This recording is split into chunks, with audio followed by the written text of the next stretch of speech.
শাশুড়ি তিনি কেবল পরিবারের একজন সদস্য নয়, বরং অভিভাবক এবং মায়ের প্রতিরূপ।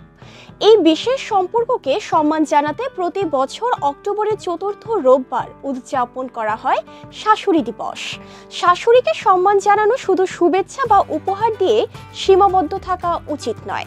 দাম্পত্য ও পারিবারিক সম্পর্ক মজবুত করতে শাশুড়ির মন জয় করা খুব জরুরি। চলুন তাহলে জেনে নেই কি কি উপায়ে শাশুড়ির মন জয় করতে পারেন। ভদ্রতা বজায় রাখুন। শাশুড়ির সাথে কখনো অভদ্র আচরণ করবেন না। যে কোনো বিষয় নিয়ে ঠান্ডা মাথায় উত্তর দিন।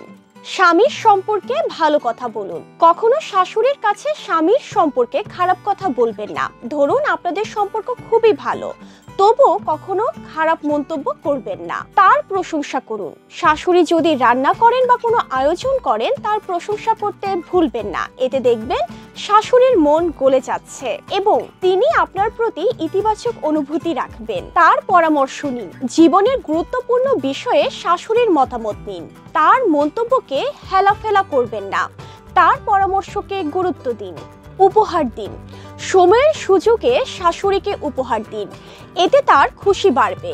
উপহার যত বেশি ব্যক্তিগত ও মনোযোগী হবে, তার প্রতিক্রিয়া তত ভালো হবে। সব কাজে সাহায্য করুন। আপনি কর্মজীবী হলে হয়তো সব সময় ব্যস্ত থাকেন, তবুও সময় পেলে শাশুড়িকে কাজে সাহায্য করুন। এতে তিনি আপনার প্রতি যত্নশীল হবে। আত্মবিশ্বাসী হন। শাশুড়ি আপনাকে নানা কারণে ধমক দিতেই পারে। এতে বিচলিত হবেন না এবং ক্ষোভ প্রকাশ করবেন না, বরং নিজের প্রতি আত্মবিশ্বাসী হন এবং শাশুড়ির প্রতি শ্রদ্ধাশীল হন। এতে তিনি আপনার প্রতি গর্ব অনুভব করবেন। আজকের দিনটি আমাদের মনে করিয়ে দেয়, শাশুড়ির প্রতি শ্রদ্ধা ও সম্মান কেবল সামাজিক ভ্রাতৃত্বের প্রতীক নয়, এটি দাম্পত্য ও পরিবারের মানসিক সুস্থতার জন্য অত্যন্ত গুরুত্বপূর্ণ। তাই আজ শাশুড়িকে ফোন দিন, খোঁজ নিন, ছোট উপহার দিন এবং আন্তরিকভাবে শুভেচ্ছা জানান।